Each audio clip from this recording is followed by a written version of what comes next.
Aucune plainte n'a été déposée contre l'ancien président Jean-Bertrand Aristide.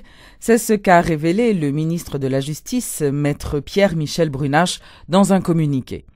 Le ministère de la Justice et de la Sécurité publique tient à apporter un démenti formel aux rumeurs selon lesquelles 2 mandats auraient été émis à l'encontre de l'ancien président Jean-Bertrand Aristide, a indiqué le garde des Sceaux de la République.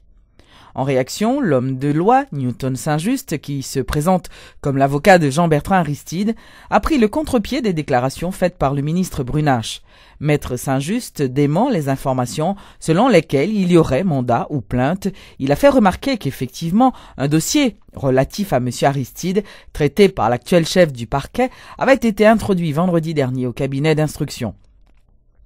Contacté par Radio Métropole pour plus d'éclairage sur le dossier, l'avocat se réfère aux propos tenus par le président de l'ANAMA, maître Duret, qui confirme être au courant de l'existence d'un tel dossier.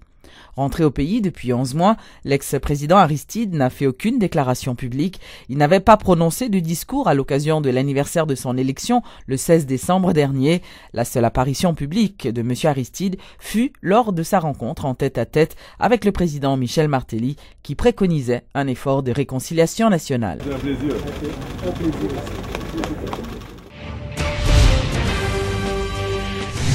Certains parlementaires encouragent le président de la République à faire la lumière sur certains dossiers en prévision de la ratification du prochain Premier ministre. Ces élus souhaitent que le chef de l'État fasse le dépôt de ses pièces, notamment ses passeports, par devant la commission sénatoriale d'enquête sur la nationalité.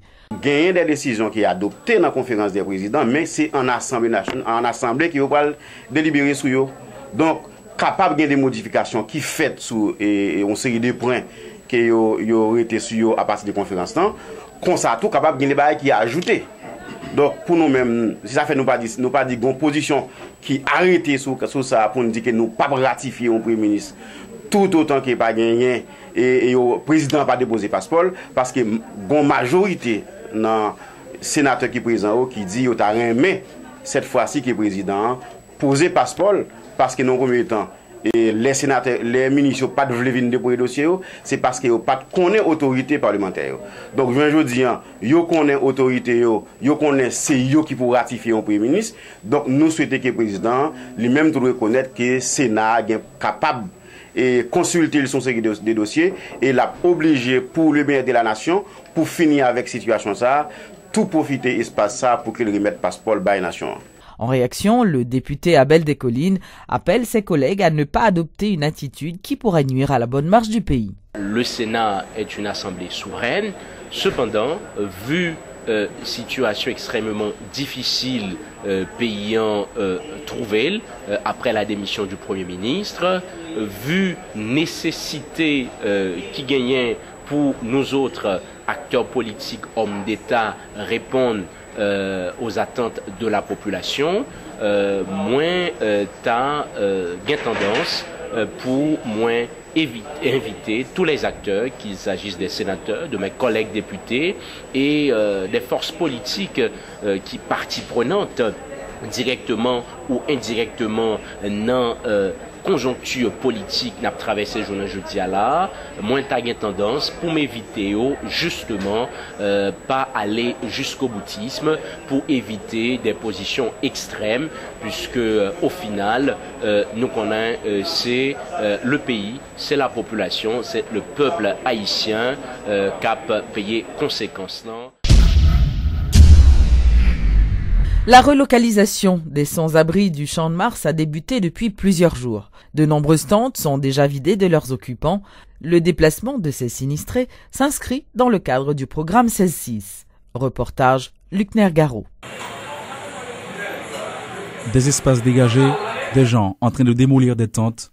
Nous sommes sur la place Toussaint au Champ de Mars. Plusieurs familles ont déjà été relocalisées. La démarche est quasi similaire à celle que les autorités de Pétionville ont appliquée au mois de décembre pour dégager la place Saint-Pierre. La personne cherche une maison, négocie avec le propriétaire et l'Organisation internationale de la migration et la mairie de Port-au-Prince se charge du reste, nous explique un bénéficiaire. Précisément, c'est nous qui cherchons Kaila, nous-mêmes, nous trouvons Kaila, nous-mêmes, à l'ouest Kaila. Et puis, je dis, bon, ok, pas de problème, date 7. Donc, on joue, et puis, mettez-nous. pour payer, pour chèque là et monter pour payer propriétaire.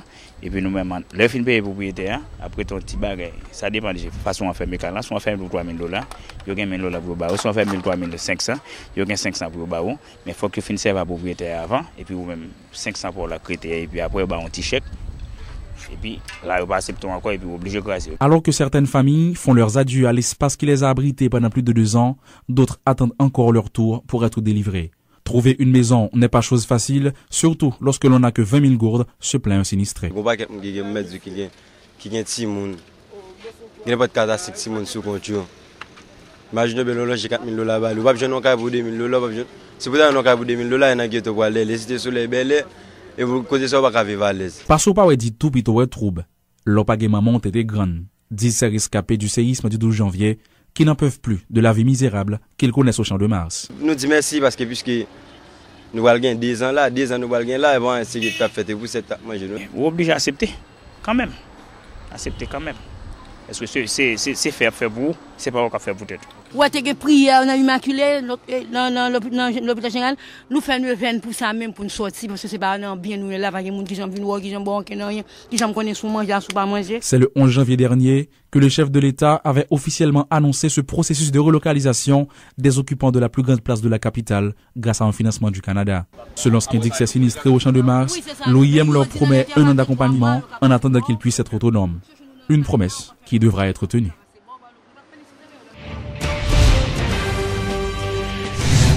Un sommet entre Haïti et le Venezuela aura lieu les 2 et 3 mars prochains à Jacmel. C'est une annonce du chef de cabinet du ministre des Affaires étrangères, Adi Jangardi.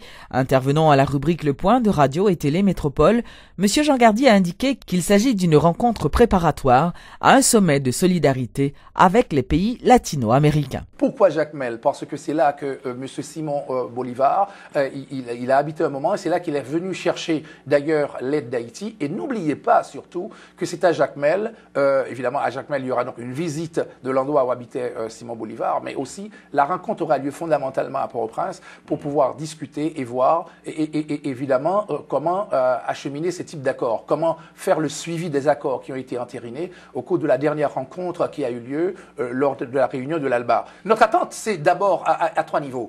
Nous avons le premier élément, c'est permettre évidemment à ce qu'il y ait un suivi de ce qui a été dit pendant la conférence de l'ALBA. Le deuxième niveau, c'est maintenant établir des échanges avec donc non seulement le gouvernement, mais aussi avec le secteur privé du Venezuela, parce qu'ils vont en venir.